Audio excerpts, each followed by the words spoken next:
Hello, Atmore. It's the Lloyd and Friends Show.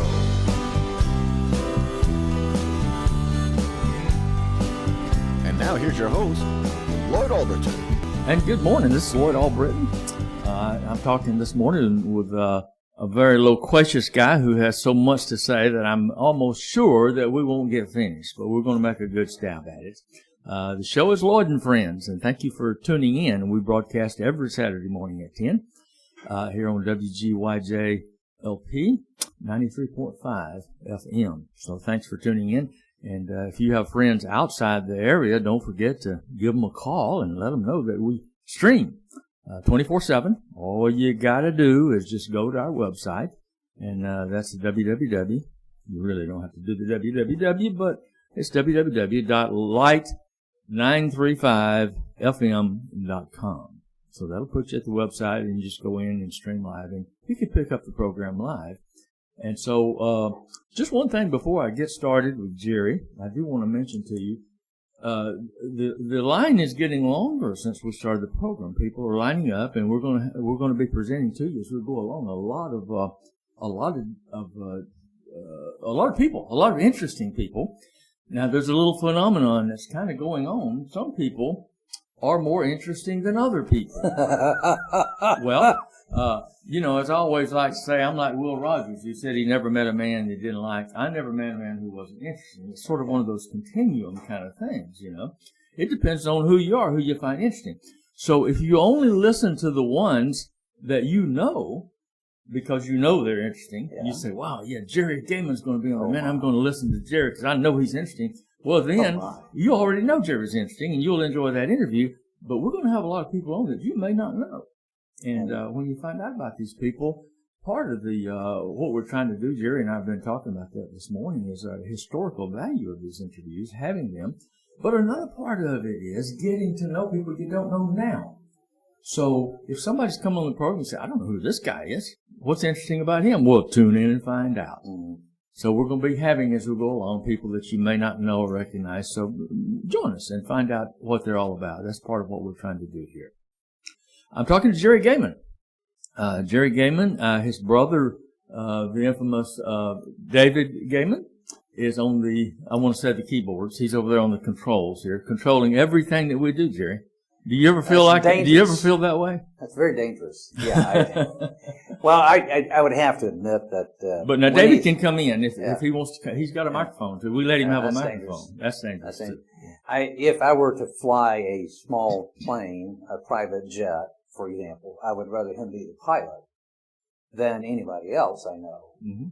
But that holds true for a lot of other things too. So, well, now David's the pilot. Do you fly too?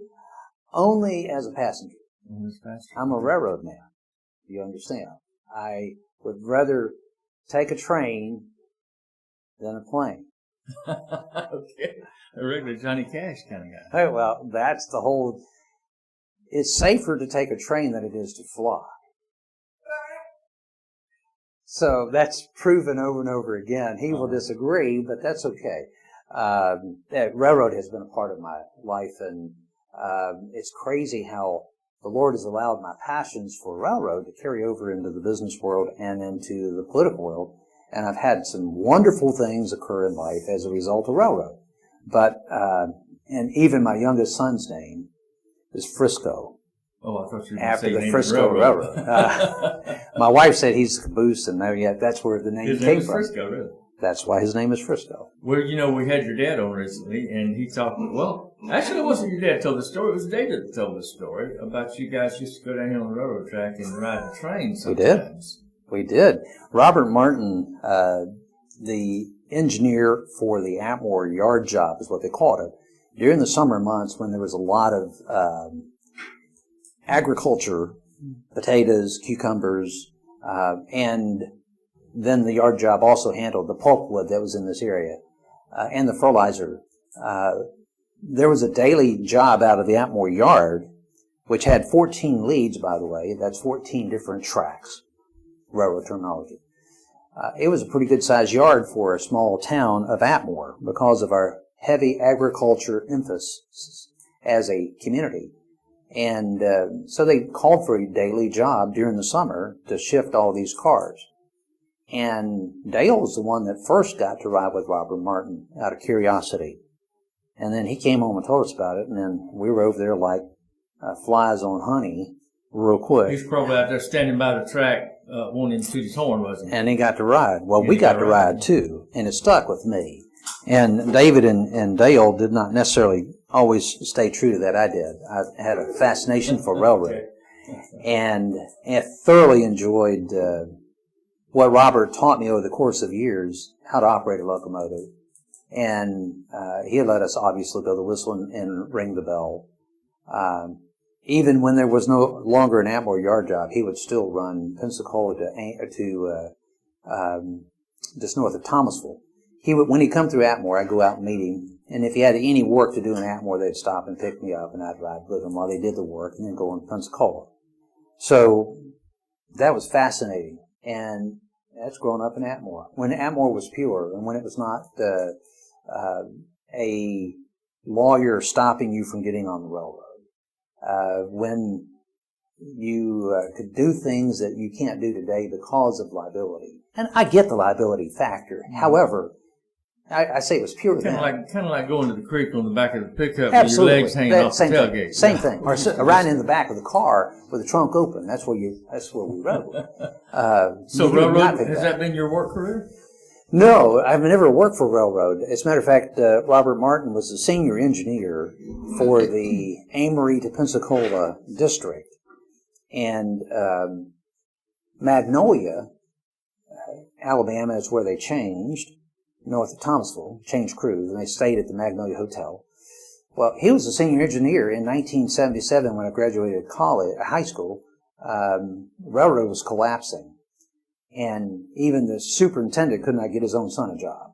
Some 35,000 railroad employees lost their jobs in 1977. I couldn't get on the railroad if I wanted to. And railroad was collapsing, and then the Staggers Act came along and corrected that. But the Lord knew what His plans were for me, and it wasn't railroad. Though it's still my passion, I thoroughly enjoy railroad, and I've gotten the opportunity to work inside railroad from an outsider's perspective. That's just been fun. It really has. My office, I have a tribute to the Frisco Railroad. If you come by my office, you'll see what I'm talking about. I collect real railroad artifacts from the Frisco Railroad. The doorknobs to one of the executives' buildings that has Frisco in the doorknob itself, and the door plate is a Frisco emblem. I have a whistle, steam whistle. I have the scales from Atmore truckers that was used to weigh goods that would go on the boxcars. Frisco supplied that to Atmore truckers, and when they got through using them, I was able to acquire that, and it says Frisco on it. Let me back up, because I can tell that's you. awesome. I can tell you, yeah. Now, I'm trying in my mind, and I'm assuming that everybody's as dumb as I am. Most people are probably ahead of me. But now your connection with the railroad. You didn't have a work career with the railroad, right? What has been your general working? Has it been in politics or what? That's interesting too. I went to college in air conditioned refrigeration. I did that in high school and went on to Evergreen to Reed State Technical College. Drove the bus to and from Atmore to college. Got my bus driver's license then. During that period of time, I worked at United Bank and at Atmore Fire Department. Got my firefighter 1 state certification and became an EMT in Alabama and Florida. All that to say this. The air-conditioned refrigeration career, I paid my way to college by doing those things. And I worked at WATM on weekends. So I was up about 24 hours a day. Is that where you got this great radio voice? I have no idea.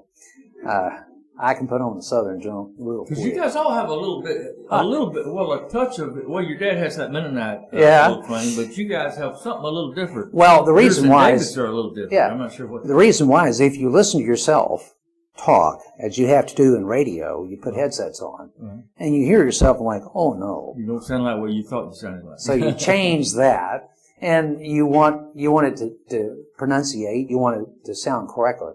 So yeah, you self-teach yourself not to sound redneck like I am. I am a redneck, Okay. See there? During summer, I get a real redneck from my garden. He don't talk right, does he, Dave? So the career was air conditioned refrigeration, but in the middle of that, Dale got the radio license for WASG AM 550, and we built it ground out. I was still in college and never worked a day in air conditioned refrigeration. When we went on the air in 1981, I was finishing college. Never once worked one day in air conditioned refrigeration. That came back to help me later on in life in another career change. But we went into radio immediately with no experience other than running WATM automation at night and doing a show, Supper Time Gospel, live. I remember that. That was in the 1970s. So radio was a part of changing. You were still in school then? That was in school. Oh yeah. Well, that was the high school. I started WATM in 1975. Got my third class FCC license, and we worked at night.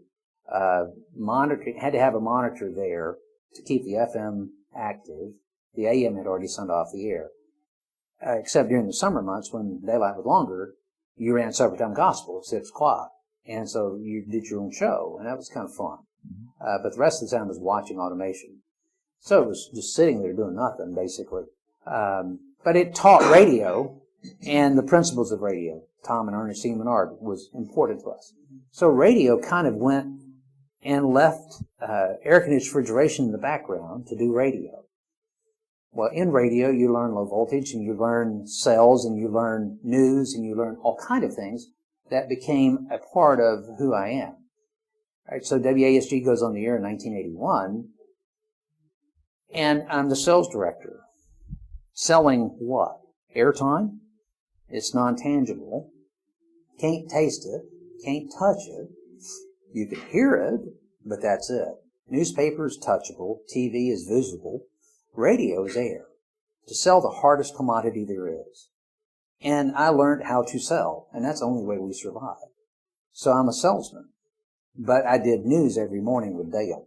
We got up 4 o'clock every morning. Was it the technical aspects of radio that attracted you, or was it the sales part? No. I'm on a microphone, I control the world. No, actually, it was, part of it. I have to be a part of my family's activity. Okay. And radio, this is a great opportunity, and we're going to get wealthy. That was a lie. That never worked. When you're young, well, in small markets. Yeah, but the Walmart philosophy killed Atmore. That's a part of history. That's a documented history where all of the businesses downtown died as a result of the Walmart and mall concept. Where Atmore used to be a hub city, we became a dead town because of the Walmart philosophy. It killed small market radio too. So WASG and WYDH, ultimately our FM, we got to the point where we couldn't pay our bills because we did not have enough customers locally to generate the revenue to stay in business. So we sold the radio business in 92. I opened an advertising agency called End of the Line Agency. Hold the Phone Productions. I still do that today. On-hold messaging and in-store messaging. If you go to the Mobile Regional Airport and you hear the TSA messages, that's me. I do those messages for TSA. Parisian Saks Fifth Avenue. We were doing all their stores until they sold the bulk. If you shop in-store at those locations, whether it was New York or South Florida, you heard me talk to you while you were shopping. That's what End of the Line Agency did. Okay. That's after radio, and started an advertising agency, which then led to convenience stores where I did messaging at the pumps. And they would ask, can you put in surveillance? Well, sure. Can you put in music in our store? Why, sure. Which led to the company that I now have, which is a low voltage general contractor. So you see how radio intertwined. But inside radio, I worked in railroad. We got Amtrak at Atmore in 1989 because of, well, and I'm not being selfish by saying me. However, my passion for railroad, I found out from inside CSX, my good friends there, that Amtrak was coming. And I went to the mayor at that time, Howard Shaw, and said, here's what I hear. Well, sure enough, in less than a month, Amtrak came out with a statement that they're going to run a train, and they're choosing, and they gave all the station stops, which was Evergreen and Bruton and Bay Minette and Mobile, daily service to Birmingham, bypassing Atmore. Are you kidding me? That can't happen. There's no way this can happen. The power of radio. We were still at WASG at that time in 1989. So the clout that you had through radio, that was your connection that was with the railroad. Well, because I did Operation Lifesaver. Advertising projects. I had a number of guys come by and do Operation Lifesaver with radio. We would do. We had in the 1990s we had the highest traffic accident fatality rate of any city our size in the United States. Atmore? Atmore. Really? Yeah. The number of fatalities of cars versus trains or people versus trains. Oh, so we did a lot of Operation Lifesaver stuff. And then with Amtrak coming, and we got what's called high-speed rail, the high-speed rail corridor, which means we closed some crossings, we put crossing arms at all crossings from Mobile to Birmingham that didn't have them through federal grants to provide for a 79-mile-an-hour Amtrak passenger train. That's called high speed. Could be a lot better than that, but that still exists today. The high-speed corridor still comes through here. We affected the curves, we affected the railroad crossings with that grant money to allow Amtrak to run 79 miles an hour.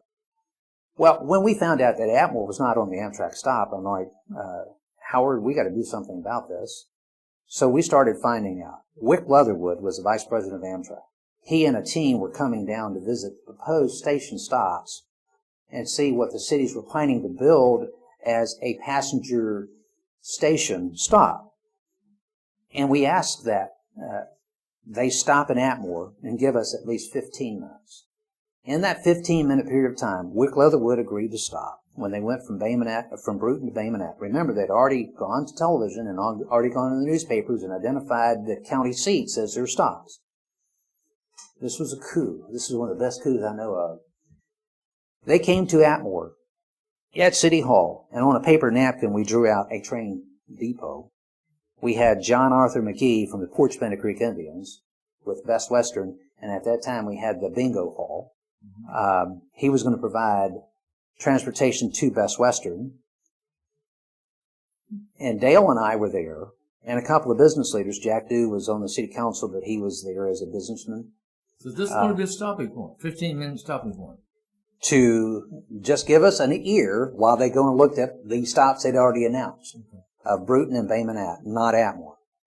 And WASG, Dale and I both said, listen, you choose Atmore, and for the life of service to Atmore, we will give you free advertising on both WASG and WYDH.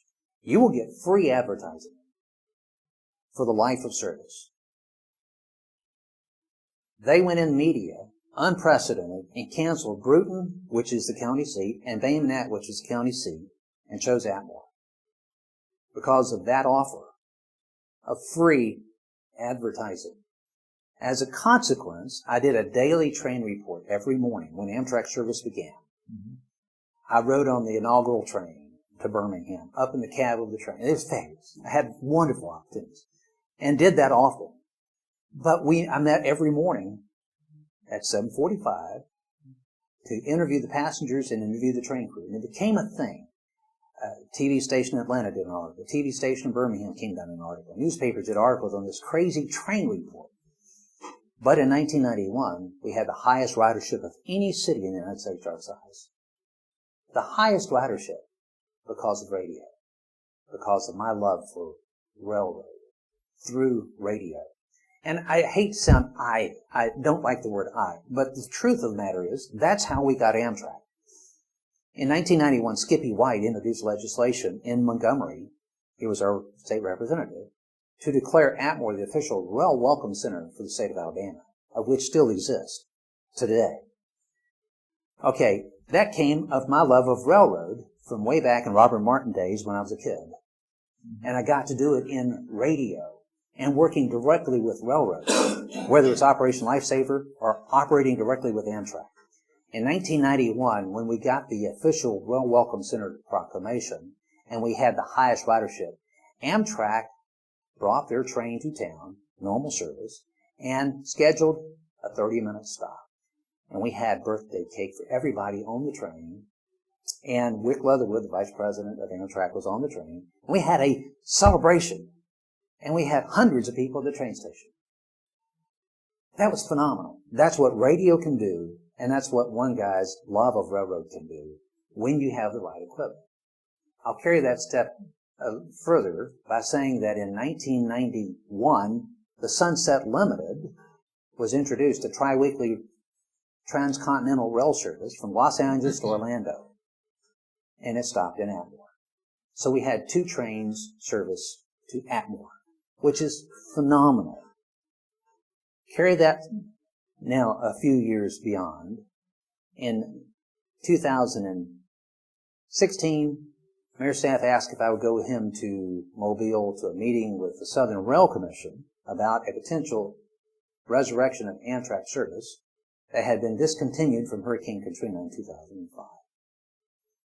Sure. He said, you know more about trains than I do. All right, I'll go. He said, I need to make you something, so you represent the city. I said, all right. Make me the Surface Transportation Director. The Surface Transportation Director of that. Okay. And he did. Title. Yeah. It's a title. I still have that title today. I still attend on behalf of the city. I don't get paid for God. I just do this. But in 2016, I met John Robert Smith with the Southern Rail Commission. He is the legislative liaison in Washington, works for Transportation for America. I met with a team from the Southern Rail Commission at the Mobile meeting. Everybody else met them too, but I got to meet people. And from that came the opportunity when one of the Alabama rail commissioners on the Southern Rail Commission passed away unexpectedly. My name was offered to Governor Bentley by Representative Alan Baker, who was contacted by Greg White from Andalusia, who was vice president of the Southern Rail Commission, said, we need Jerry on the Southern Rail Commission. And that's how I got appointed by Governor Bentley as the governor's designee to the Southern Rail Commission in 2017. Okay.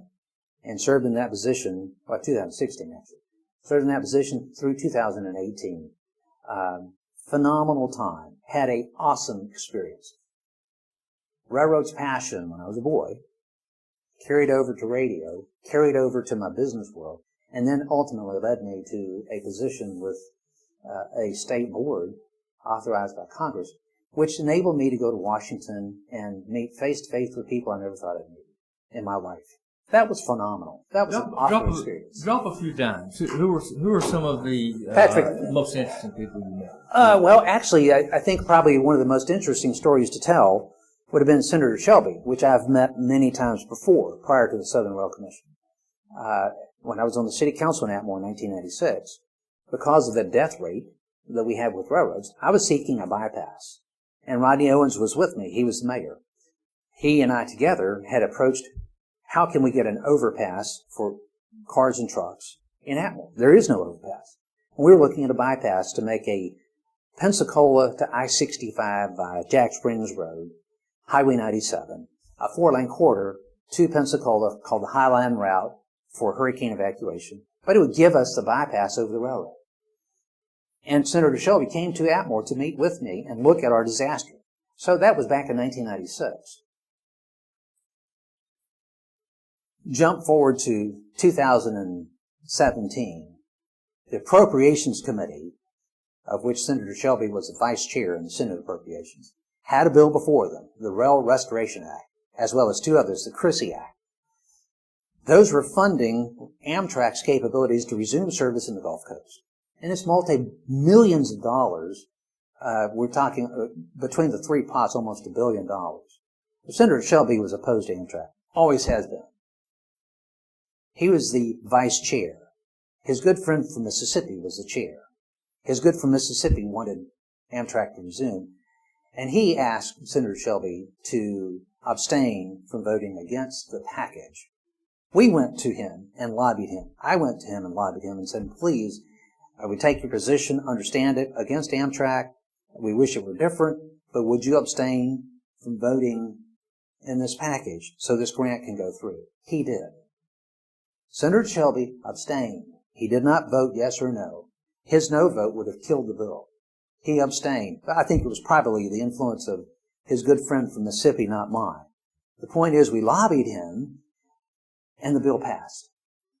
And we got the funding, the Chrissy Act, the Rail Restoration Act, the Station Restoration Act, almost $1 billion in money. The state of Alabama had to match our share for 2 stops, Atmore and Mobile, which was $2.1 million. In the interim, Governor Bentley resigned due to an affair. Kay Ivey became governor. Mm-hmm. In that interim, I tried to meet with her many, many times, knowing this was about to happen. I'm the governor's designee at a very critical time because Louisiana, Mississippi, and Alabama all have to fund their share. And Louisiana already had. Governor John Bell Edwards already made his commitment. Governor Haley Byers from Mississippi came up with $7 million. And the Department of Transportation came up with $7 million from Mississippi. One of the poor states, they came up with $14 million. Alabama's $2.1. I never had an audience with Kay Ivey. Ever. Ever. We needed that money now. The federal deadline was approaching. And ultimately lost the project because Kay Ivey never got an audience with her. The governors of Louisiana and Mississippi said, you know what? We'll meet with her. Amtrak, will y'all give us a train? And we'll go to New Orleans on a private train. And we'll talk about this. She refused to participate. I just don't know what to say. I hate it because Atmore lost more than just passenger service. There's other things to that story. Mm-hmm. And I know that's what your interview's about. No, it's not. It's just railroad played a key part. Mm-hmm.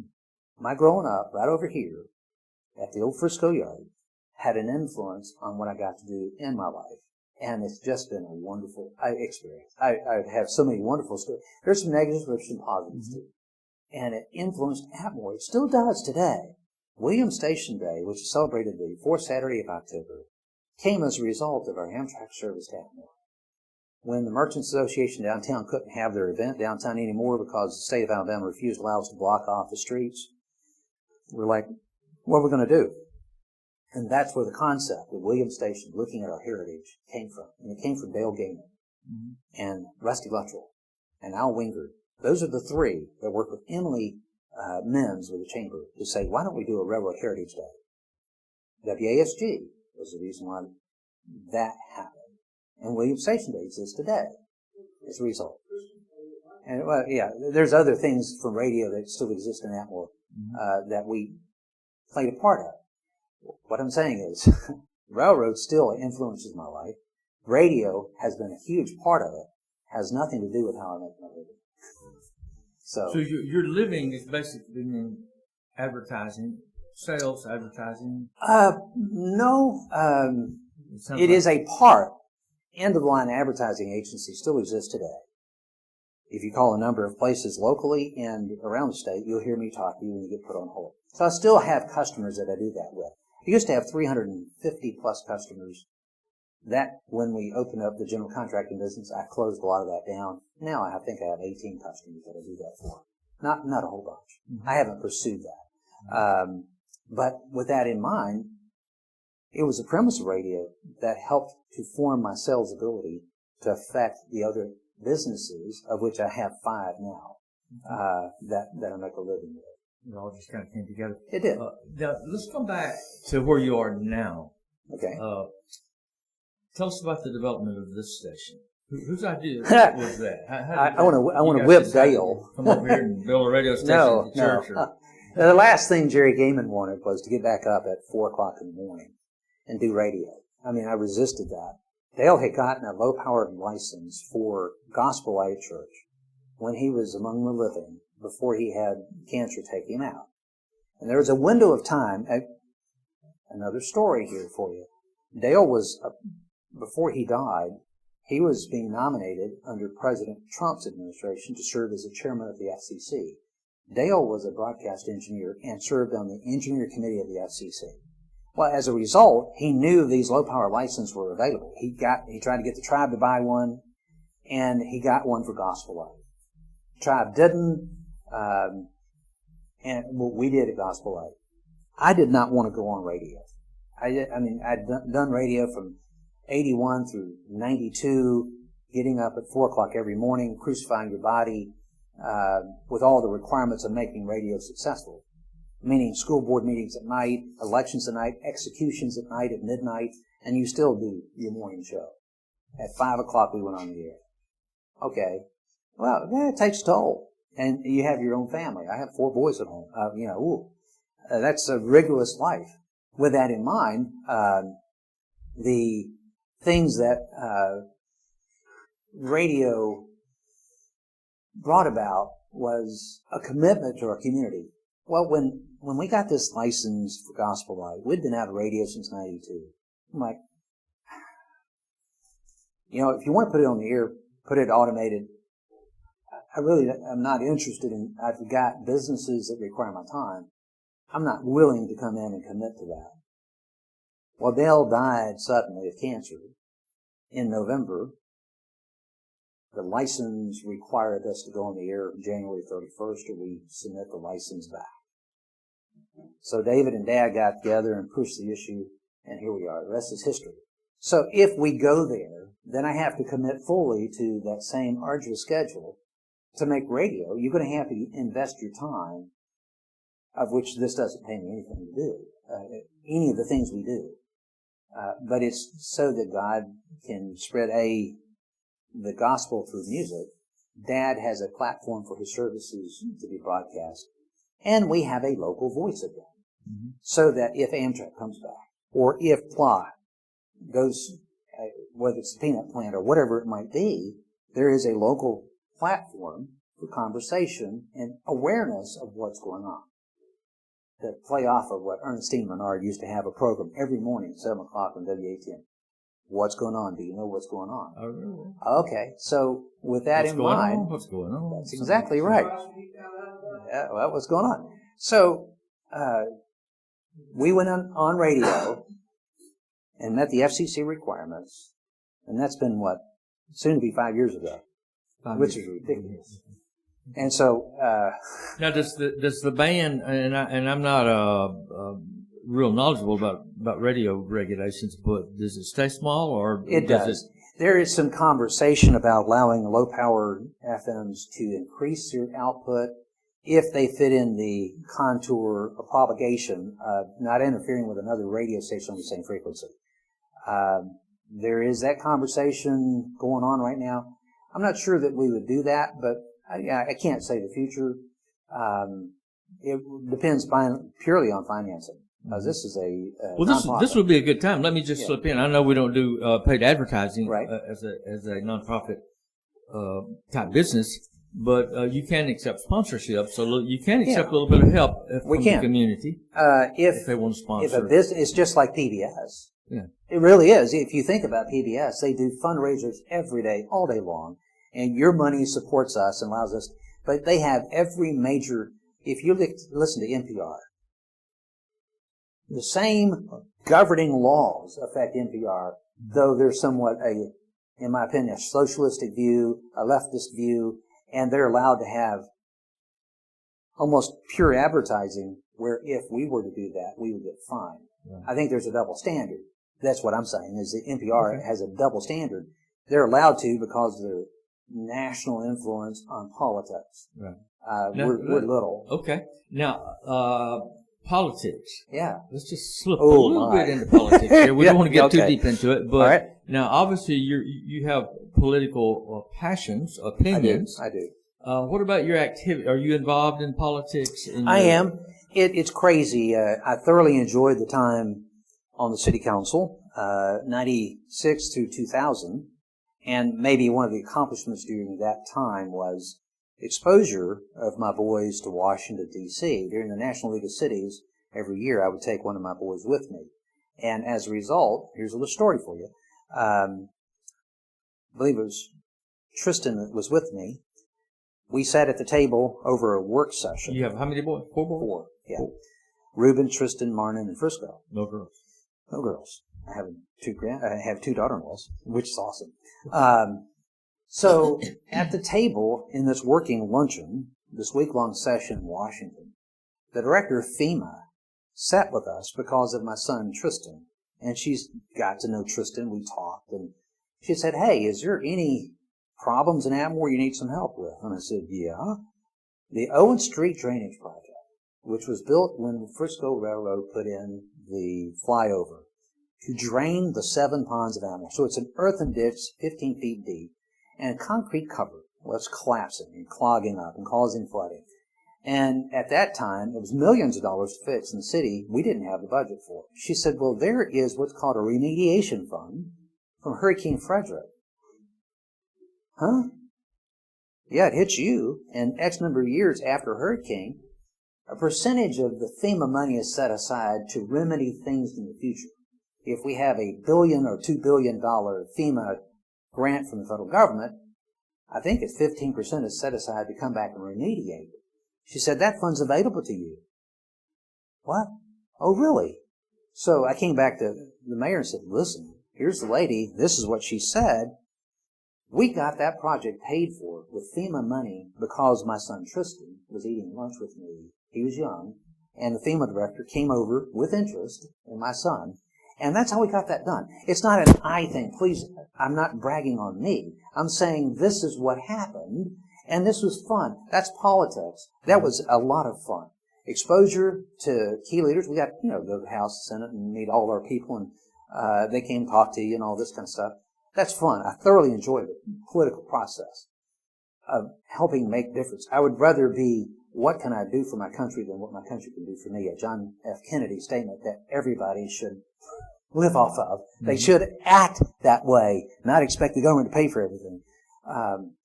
With that in mind, the love of politics, I think, probably is bred from Dad to us.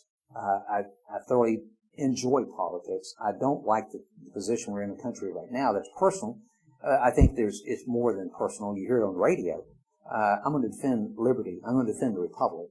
The people that died, the principles that we were founding our country from, are being thrown away by people who changed John F. Kennedy's statement as, what can my country do for me, and not what I can do for my country. I'm entitled, give it to me. That's the wrong approach. Well, politics has played a part in my life, both serving on the city council. But, politics is not just in public office. Politics play in business. I served in Rotary for years. I love Paul Harris's concept, the four-way test, the principles that he built Christian business on after the Chicago fire. And Rotary became a national and then an international organization, and ultimately served as president of the local club and also assistant governor. That has politics in it. There's things of how you work toward things to get accomplished. Okay. A goal. Okay. I got a question. I talked to your father recently about his coming from Pennsylvania, from the Mennonite Church. Now, are you guys Mennonite as well? Yeah. Now, is the Mennonite, when you start talking about politics, I know that's some Mennonites do not subscribe to, that's changing. Politics. Now, that is changing to some degree. Okay. That was an interesting conflict and an interesting question to ask. Is when I ran for office and got elected to the city council, some members of Mennonite Christian Fellowship were like, wait a minute now, you're serving the government. And I'm like, wait a minute now, you live in the city and you contribute, and you would want a reasonable voice to defend a perspective for the city, as we should expect in both Montgomery and in Washington. It should be a Christian-based philosophy. Why would we allow for a anti-God philosophy to exist? Well, that's because good men do nothing. And we flee to, we can't be a citizen of this world. You have to be a citizen of heaven. Excuse me. God ordained civil authority to keep the laws. We have to be engaged in the citizenry requirements. Render unto Caesar is not just money. We have to vote. We have to be engaged. If we allow evil to prevail, it's because we did nothing.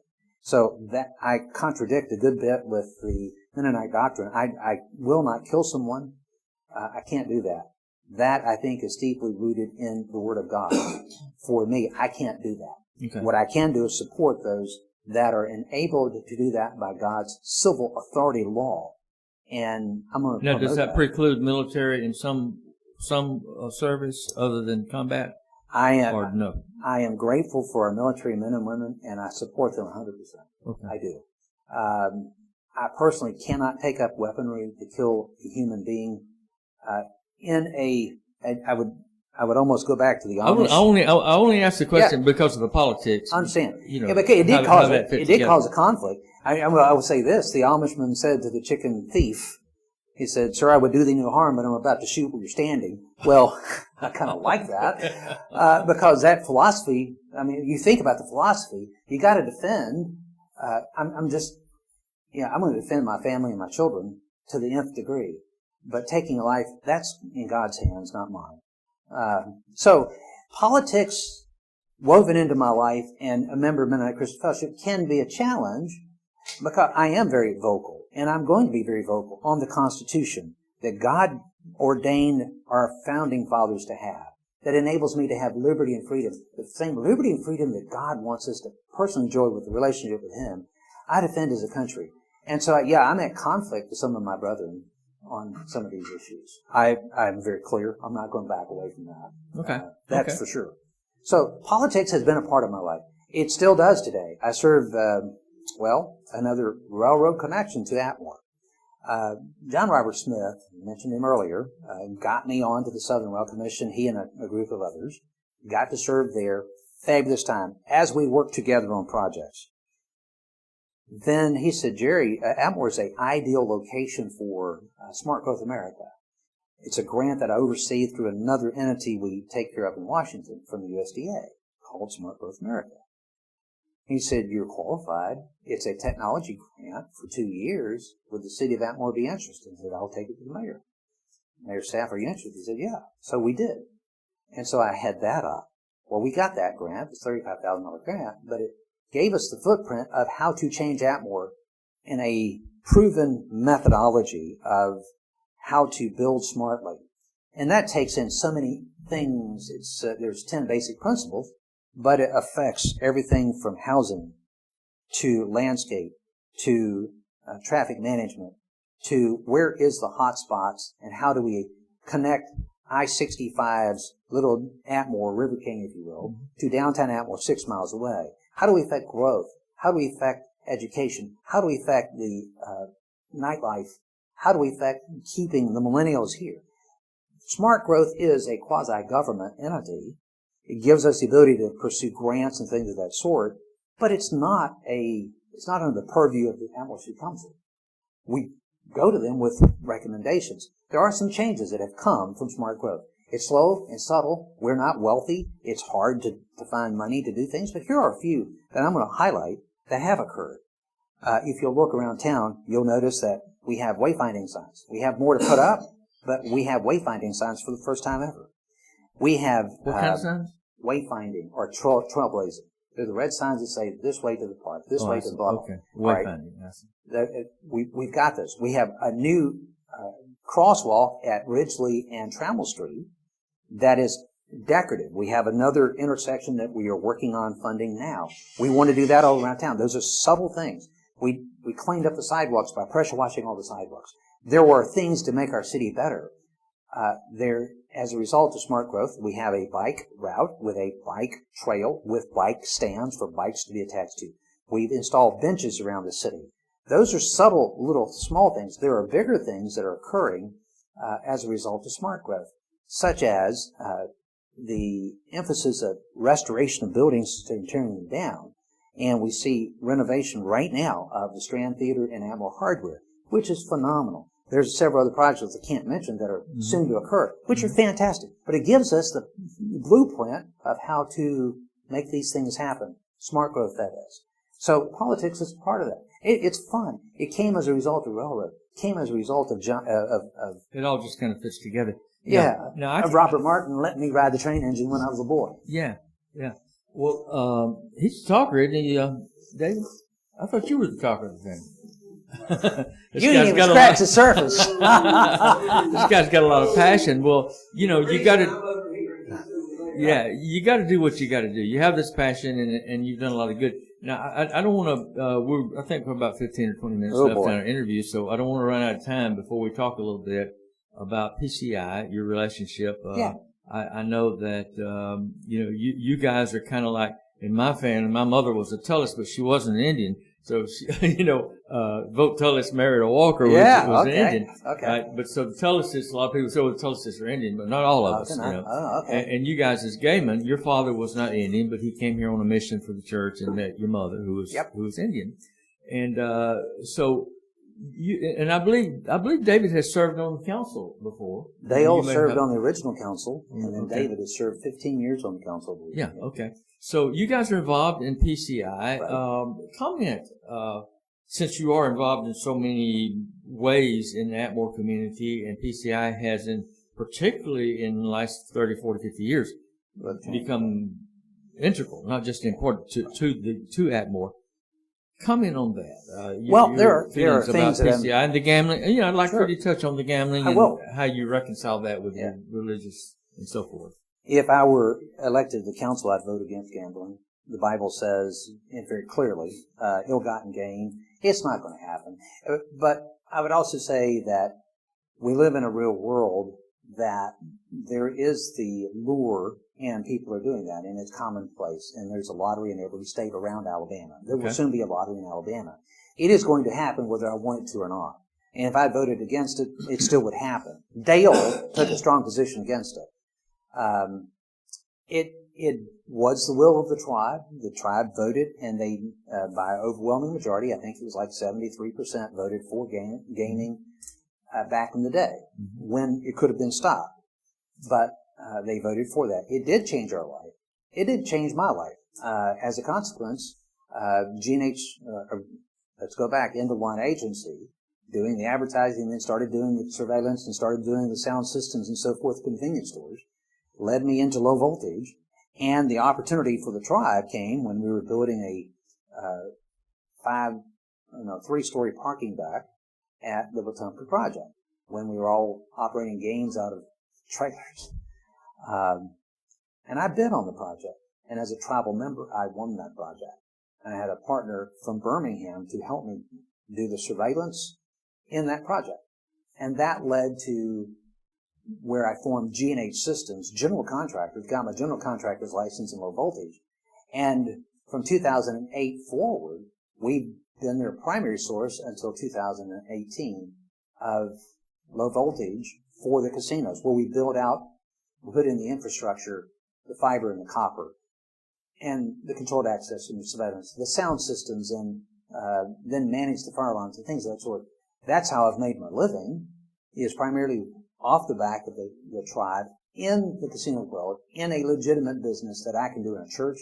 And that's how I reconcile it at churches. Listen, farmer, you raise corn, and I'm happy for you, but corn is used for whiskey. How do you know where it went when you sold it? Martin, don't come jump down my throat because I'm putting surveillance in a casino when you got surveillance on your equipment. The same camera does the same thing. Now, maybe it's situational ethics, and some would say you're situational ethics. No, I'm doing an honest business. If I were selling ill-reputed things that would be against the will of God, then I have a conflict. I don't. We still work in the casinos today. Okay. I still sell product to the casinos today. Okay. It is how I have a staff. It's how I pay a bill. It's how I also am able to financially support the work of our church, not just the actual church, but Atmore Christian School, which I serve as chairman of the board. Another hat. Because I'm able, from a business perspective, to be successful. I can do things such as Smart Growth or Atmore Christian School and or Nokomis Fire Department and or whatever. And a lot of that success came from the Fort Spanish Creek Indians. I will say this real quick before we run out of time. The announcement this week of building, and we've been talking about this for a while, but now it's official, to build a cattle processing facility here is one of the most outstanding events that the tribe has ever done for anybody, anywhere. A cattle processing. Right. 125 head cattle meat processing center will be built here. It's USDA certified. It is phenomenal. It will have a direct impact on agriculture, both local and regionally, for farmers who will get a better price for their product, but also get their product slaughtered where they can't do now. Where's this going to happen? It will happen on Jack Springs Road, right across from the Travel Plaza. Okay, I didn't know that. Yeah, it's a $10.5 million project. It will have a direct impact on you here in our community. We will have a beef supply and pork supply retail right here. It's USDA. That's a phenomenal commitment by the tribe, and I applaud Keith Martin and his staff for due diligence in getting this put together. They're also going to brand it, and they'll be selling it regionally, and they'll be also supporting their own casinos with the beef raised right here. It's a great, it is a phenomenal announcement. Smart Growth America, we're just excited about that because it adds to what is growing Atmore and Atmore's regional impact. Here we go with another fantastic announcement. The peanut plant being one, and its spinoff, and now a rail yard, and now the meat processing facility, and now the prison. Atmore's going to change whether we want it to or not. It's all good. I guess without a doubt, you would say that PCI has had dramatic. They've been good stewards. In a lot of ways, yes. In a lot of ways, and there's some ways I'd say no. A lot of ways, we're going back to some of our founding roots. I'm not one that lives. My great-grandfather, who got the original land grant from the federal government, I'm not living there.